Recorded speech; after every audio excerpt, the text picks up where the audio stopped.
Hello.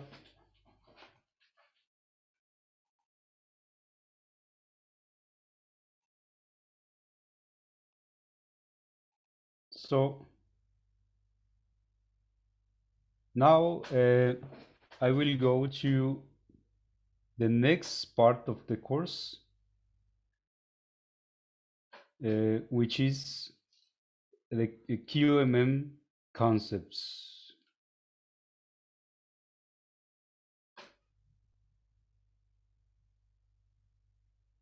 So QMM simulations are uh, a complementary step to the simulations.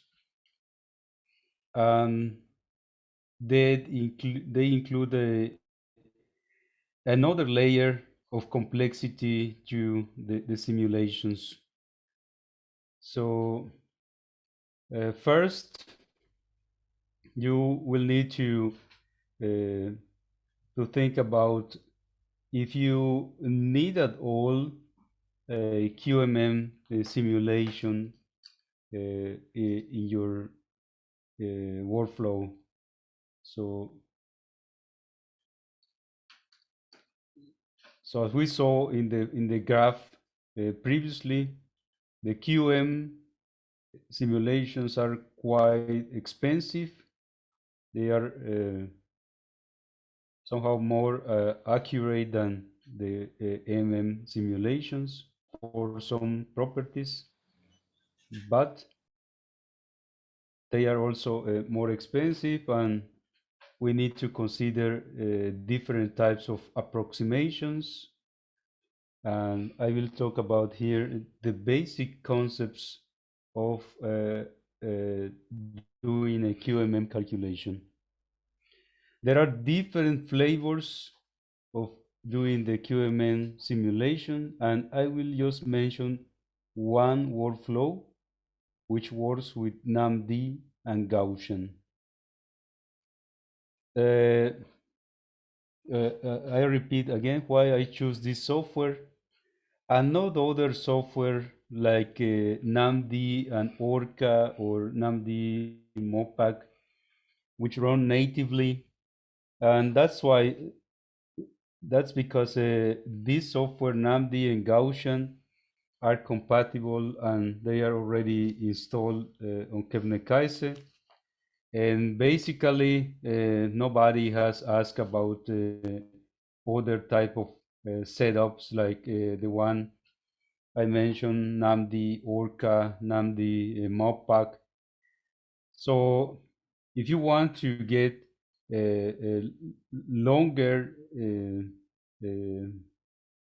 simulations, Mopac and NumD is a better option. And that's because Mopac uses a semi-empirical approach that I briefly mentioned in my last slide from the MD part. And in these semi-empirical simulations, one approximates the double integrals that are quite expensive in QM calculations with some empirical values taken from experiments. And this allows us to achieve up to the order of nanoseconds per day in a simulation like the one I provided you today with the protein system.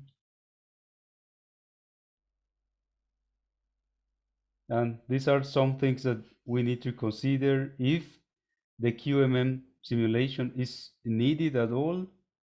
These simulations are suitable if we want to study the breakout of the bonds, for instance, or we want to study a chemical reaction um, inside a specific enzyme, for instance. Then in that case, a QMM method is essential, right?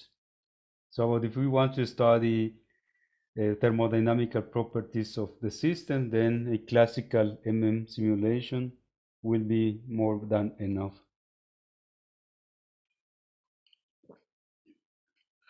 the first concept that we need to consider in a classical, in a QMM calculation is the separation of the system. So we have seen up to now a system like this. It's a box,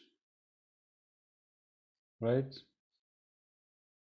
And it has some water molecules, and inside it contains a protein molecule and some ions.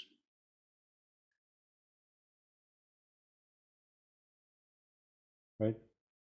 So, maybe we are interested in a particular reaction that occurs here inside the protein, where a bond breaking will be occurring here. Yeah. So in this case, we will need a QMN method to study the breakout of the bond. But using the QMN method for the entire system will be impossible with the current methods, which allows us to treat the quantum part up to thousands of atoms at the moment. Yeah? So the solution for this is to use the calculation for most of the atoms in the system, let's say 90, more than 97%, something like that, of the atoms. And the QM part only for the rest of the atoms, which is I would put this number here. And this part will be the one where the reaction occurs.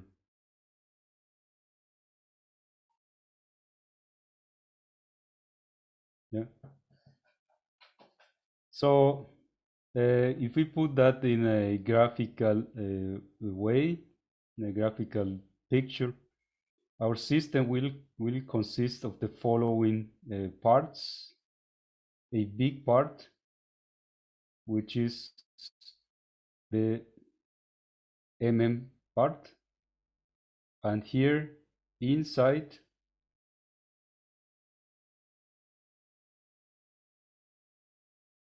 there will be a QM part.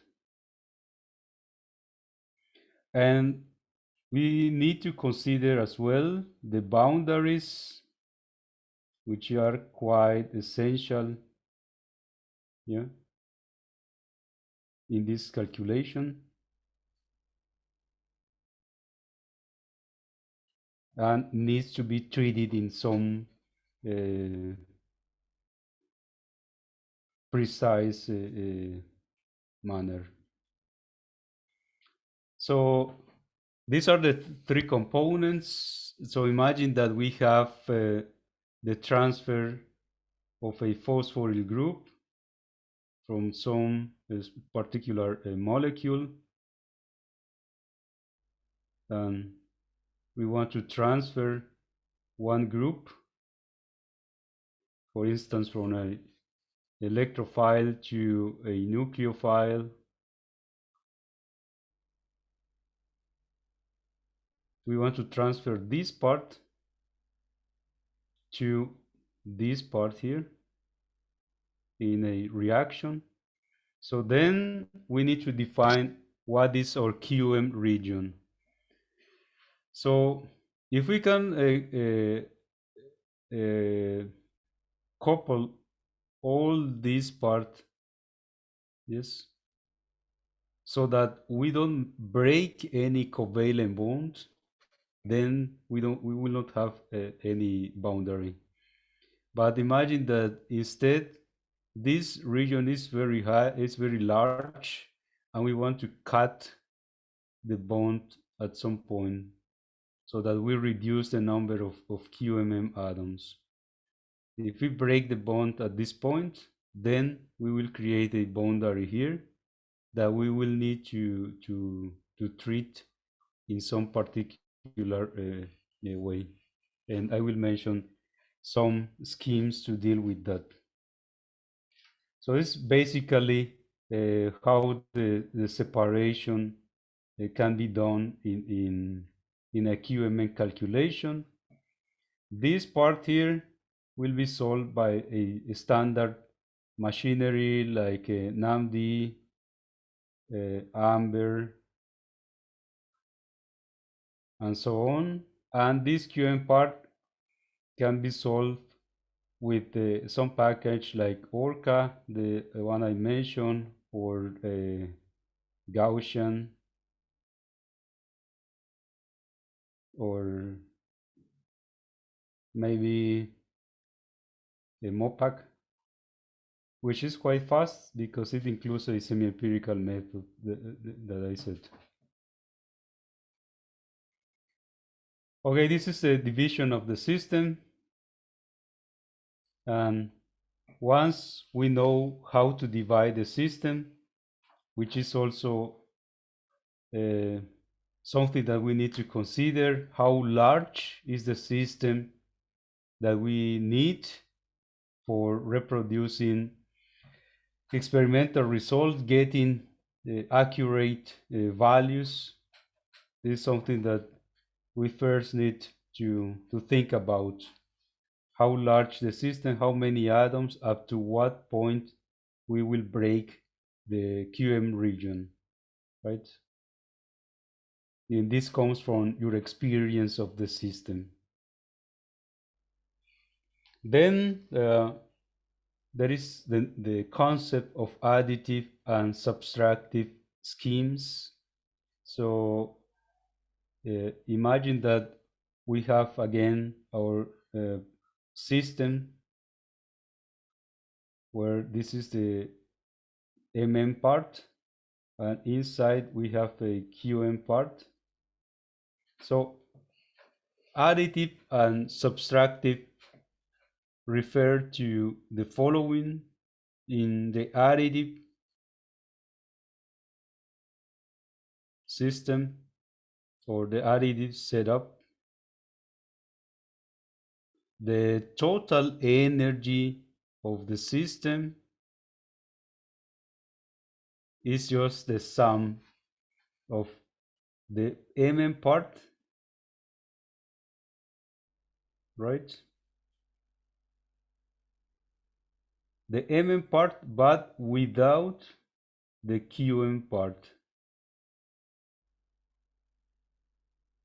Then the energy of the QM part, right? And add to this some interaction between the QMM and the MM part. That's why it's called additive. So we add the three terms. In the subtractive scheme,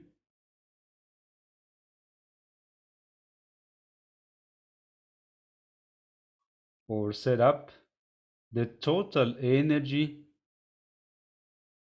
is computed as follows. First, we compute the energy of the entire system by using a MM, right? We need to compute everything in the MM setup. And to this, we add the energy of the QM system. And notice here that in QMM, I am including both the QMM atoms and also the boundary atoms here. We add here the QMM part, but because we have already included the atoms that are in the QMM part, we need to subtract this in the following way. QA mm that are included in the QMM part. Yes. So this avoids a double counting of the interactions, right? And these are two setups. In general, in most of the programs, these two schemes are not separated, but they are somehow combined, where some parts are included in a subtracted manner, for instance. So NAMD does this part for the PME calculation, because in NAMD everything is computed with the MM part for the PME, and then the interactions coming from the QMM are subtracted. So these two schemes are the basic stuff that we can do with the QMM calculations, and you may realize that everything will work fine except at the boundaries, right? Because as we saw with the molecule that I drew before, so imagine that we cut here some covalent bond. Then we need to realize how will be the interaction at this point. Yeah. And in particular, if we want to correct the forces, then we need to scheme to take a look at the boundary. So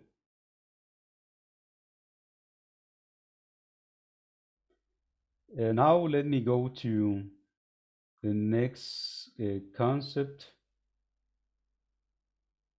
and this is related to electrostatic embedding and mechanical embedding that can be combined with these two approaches.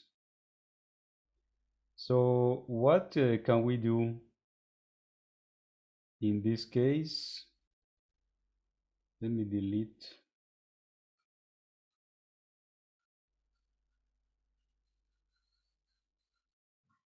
So in the first approach, mechanical embedding, we consider the QMM part as a gas phase simulation. So mechanical embedding is just a QM in gas phase. So it means that the QMM part will not be able to see the charge environment coming from the MM part. Yeah? And this should be more straightforward to implement, because you basically run your MM calculation, your QM calculation independently, and then just get the forces from the QMM part. But it's not very accurate, because the QMM part cannot be polarized, so to speak, with the MM charges around. So basically it's a gas phase simulation for the QMM part. And in the electrostatic embedding, in this case the QMM part will see the charge distribution somehow.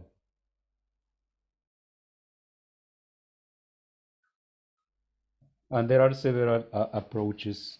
For instance, in NAMD, some of the charges around the QMM can be included as point charges around a cutoff, right? And then this environment will be seen by the QMM calculation, and this will mimic the electrostatic environment. In other approaches, like in semi-empirical methods, for instance, the Hamiltonian of the QMM part of the QM part is modified so that the electrostatic part of the Hamiltonian is computed as a sum over the electrons and also a sum over the partial charges, and this part is the standard electrostatic part for the Coulomb interactions. And also a sum is included for the nuclei interaction and the partial charges as well.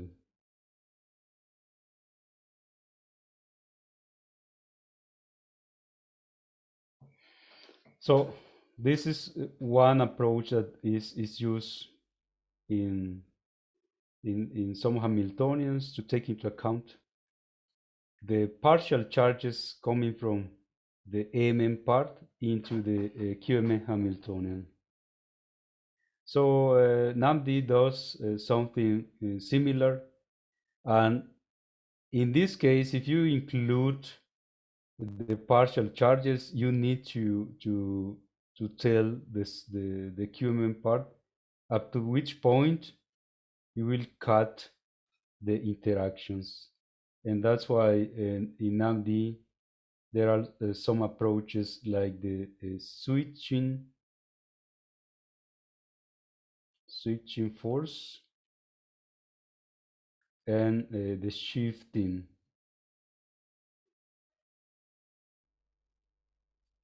force. And what it means, so if you remember the Coulomb interaction, so it goes like 1 over r, but at some point you cannot, if you decide a certain cutoff, you cannot cut this abruptly. So what switching does is that it starts a switching function at some point, and then it reduces the interaction gradually. While shifting will just shift this contribution so that at this point it is 0, right? So one can use also some smoothing function like the switching force type to make the things smoother at the boundary.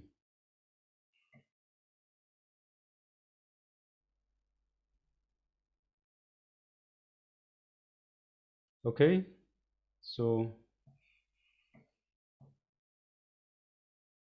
the treatment of covalent bonds at the boundaries, there are several ways to deal with this, and in particular the schemes that or the scheme that is supported in NAMD is the link atom.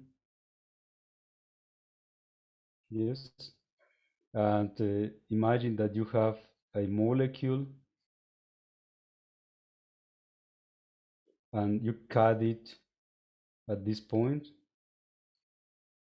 And the link add-on means that you will place along this bond some atom. In general, it's a hydrogen, and you will place that at some distance from the QMM part. This should be the QMM part. You will place it at some distance. And there are some technical problems that arise when you set a link atom. For instance, how the forces will be treated on this atom. So in AMD, a force distribution is applied, or a force redistribution. So based on the distance x to where this atom is located, you redistribute the forces on the rest of the atoms according to some proportionality. So this is one thing that you can do in AMD, the link atom, and this is related to the forces. The other thing that is considered in AMD is the charge distribution.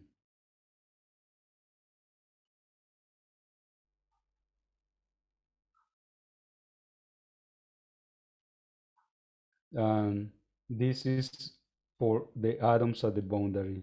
So imagine that here you had some charges at the boundary, right? And when you turn on the QMM atom, the QMM part, these partial charges will be modified.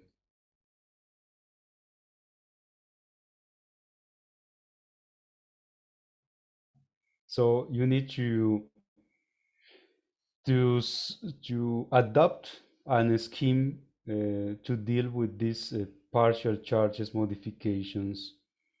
You can even you can set these charges so that they don't interfere with the part, or that this number, this charge, total charge, is an integer number, or that it balance the whole QMM part with respect to the part. So this is something that we need to consider in a QMM calculation. And there are also several schemes that are offered by NAMD.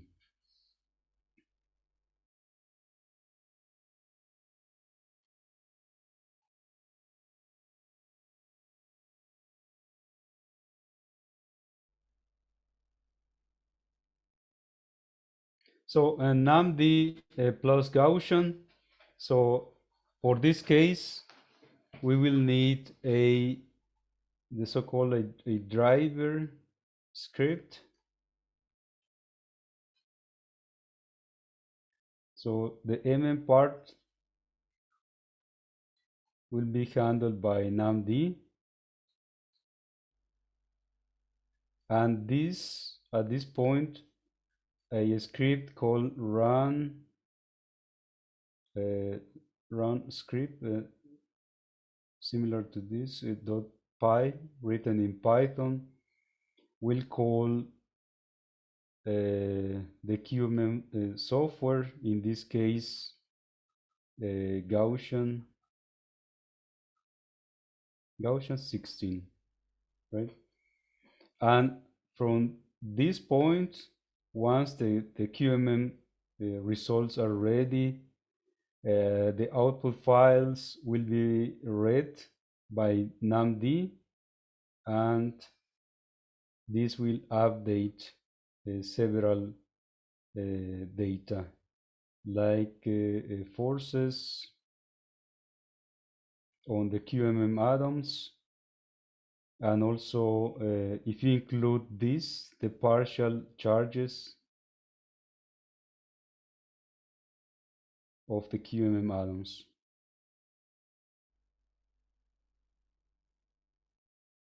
Yep. So this is the way that NAMD and Gaussian work. So I will show you briefly what this script about and how the Gaussian script looks like.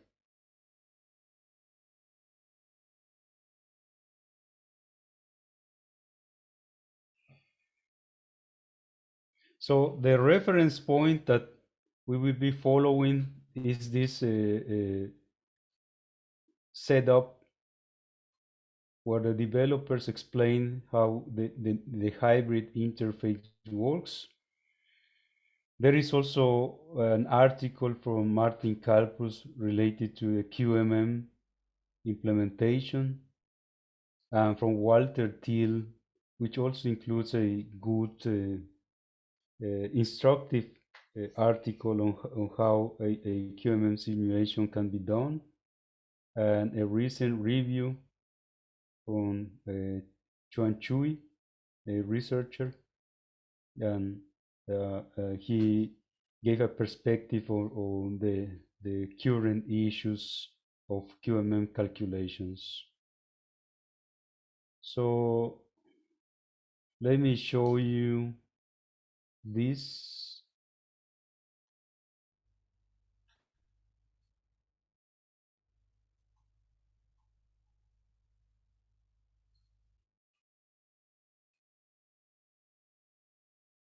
This website.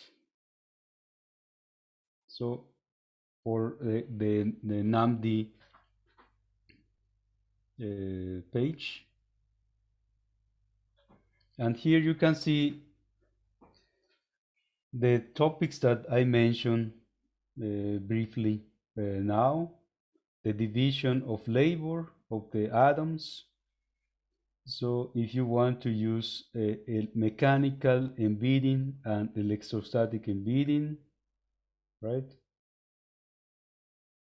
And also how the covalent bonds can be divided. NAMD uses the link atom for this. This is the one that I said. So how the point charges will be altered because at the boundary, especially, one needs to consider how the charges will change, and there are several options in NAMD. The link atom charge and charge groups. There's another thing that we can tune. This is one feature that I will not cover today, but it's included in NAMD, and it refers to multiple QM regions.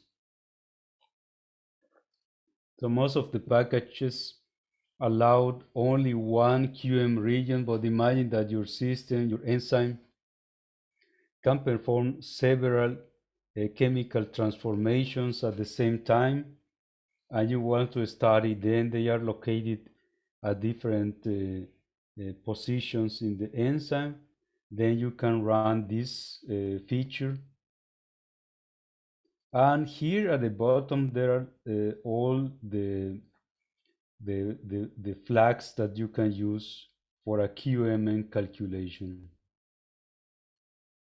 So how your script will be modified.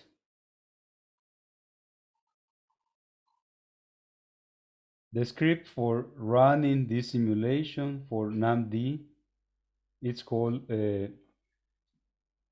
for AKE, EQ, QMM.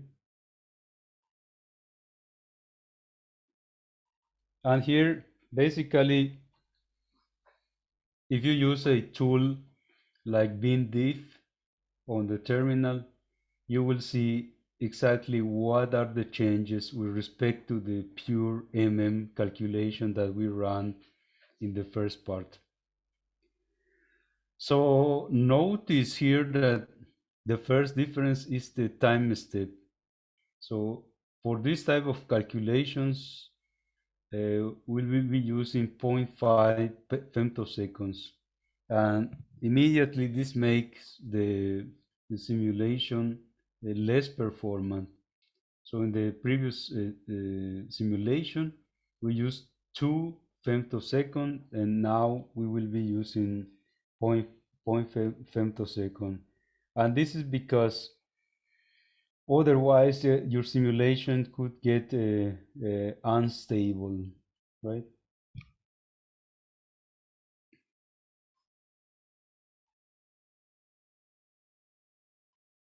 So the largest modifications are in this part, which refer to the QMM part. And the first thing that we need to do is to tune on the QM forces. Yeah. So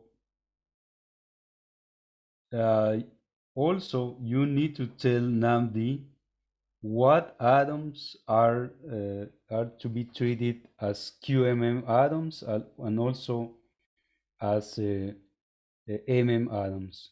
And for this, we use a reference file, in this case called 4AKE ion QM.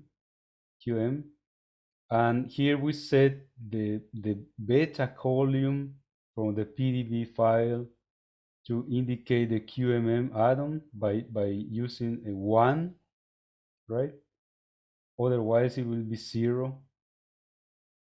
And if you want to indicate that there is a bond, we will use the occupancy column from the PDB file, right? Here, a QMM file for the beta is used for the QMM atoms, while the occupancy it's used in this column occupancy.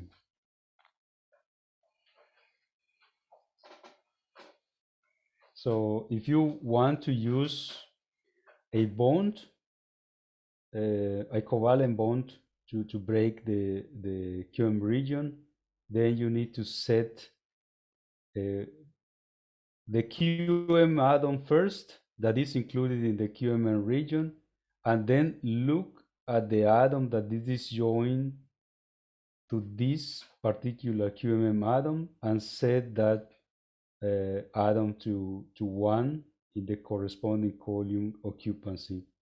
And that atom will be part only on the MM region.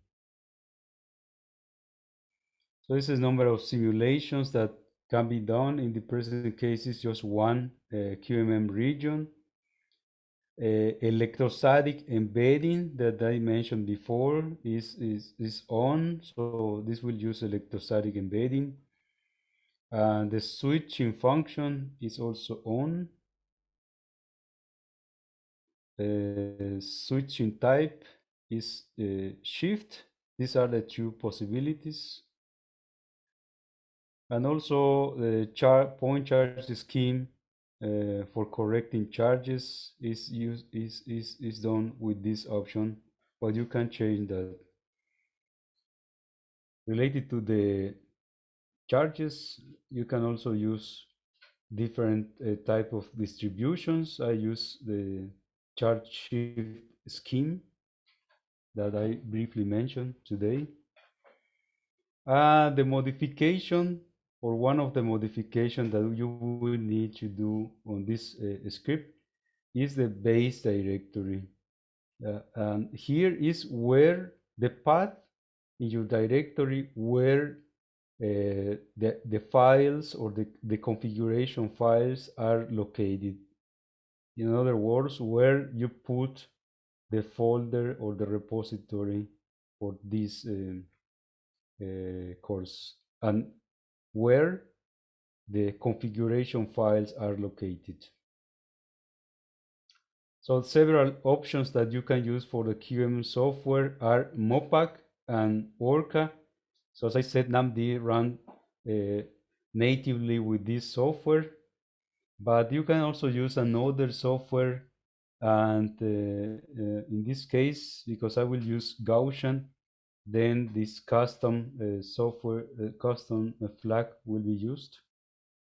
And this executable path take this, once you fix this part, yes, you need to add to this path the string run Gaussian, which is the driver script that I mentioned before.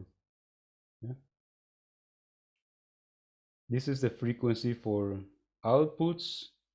And here at this step, I will minimize the system for 5 steps and then tune the temperature and run the 10 step simulations. And this will represent about 5 or 8 minutes the simulation time. We cannot go beyond that for the present course because uh, it will be too long. For a realistic simulation, you will need to minimize the longer and also, of course, run the production time longer. So how the run script looks like. This is the driver script. I adapted that from this researcher, Maximilian Scheurer, and he wrote that for Gaussian 2009. So I corrected that for Gaussian 2016. This part is the head part of the Gaussian input file. So if you are familiar with Gaussian, you will see that these parts are necessary,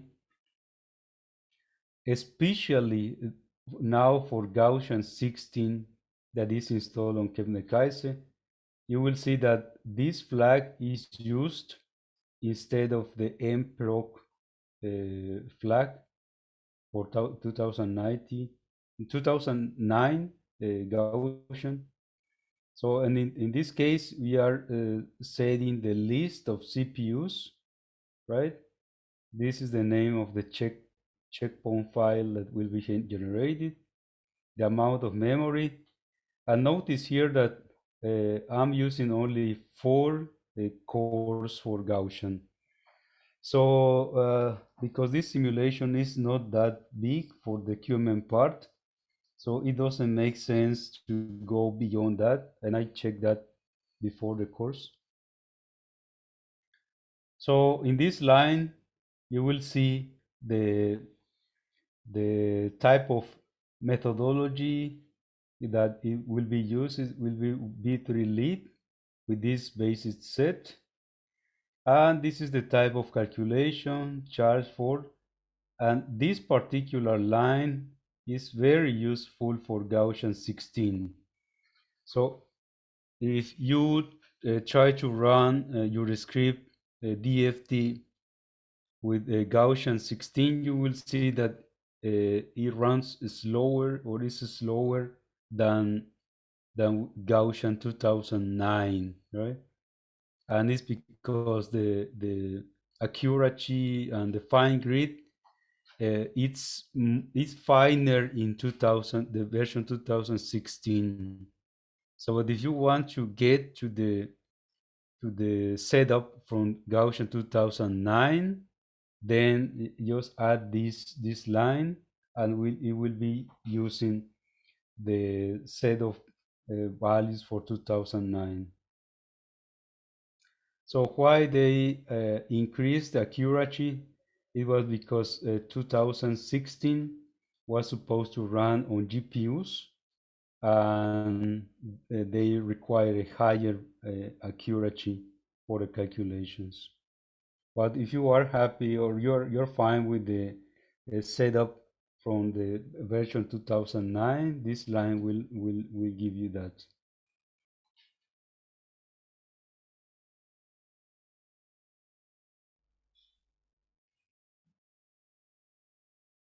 I can see there was a question on the chat, but I cannot see my chat right now.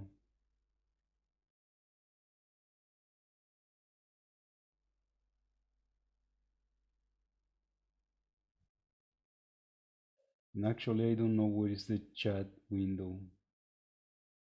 So let me see. Oh, here it is.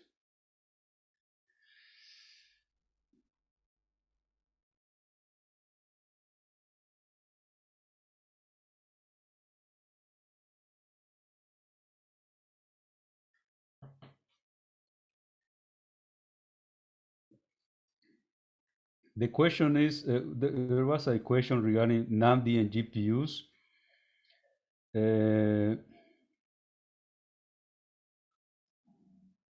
I haven't tried that, so that's my reply up to this point, and I need to check it.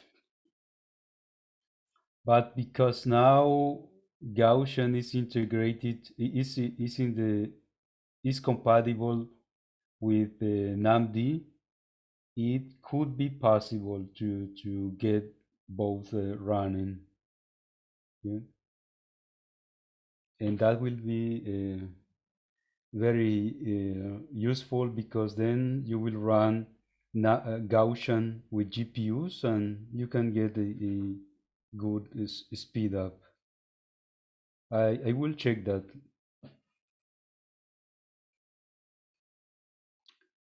So these are some flags that you need in the script for this part of the driver, but you don't need to modify anything in this script, except for the lines that I mentioned in the README file. Here, the Gaussian executable, where the executable is located. Sorry, you don't need to modify even this, because I already set these values here. And for this particular script for the driver, you don't need to change anything. So this only gets the information from the output of Gaussian and gets back to the NAMD executable. And finally, let me see how to run the combined simulations. I load Gaussian, then the modules for NAMD here, and I'm also loading Python 2.718, yeah, to run the executable for the driver. And that's because there are some difference between Python versions, and this is compatible. If you want to, I remember that this was one of the issues why I didn't try Gaussian 16 and NAMD. It was because of the compatibility of the modules. But we will try again and see if now they can be compatible. And here there's a line for running the NAMD and the script. So you can try this setup for the QMM calculation and let me know if I can assist you at some point. So because we didn't have a lot of time to equilibrate the system, I did it prior to this course. You can find the PSF and the PDB files. And then you can use these values to correct the fixes and use the order information to start the simulation. So please let me know if you need some help at any point, and I can assist you.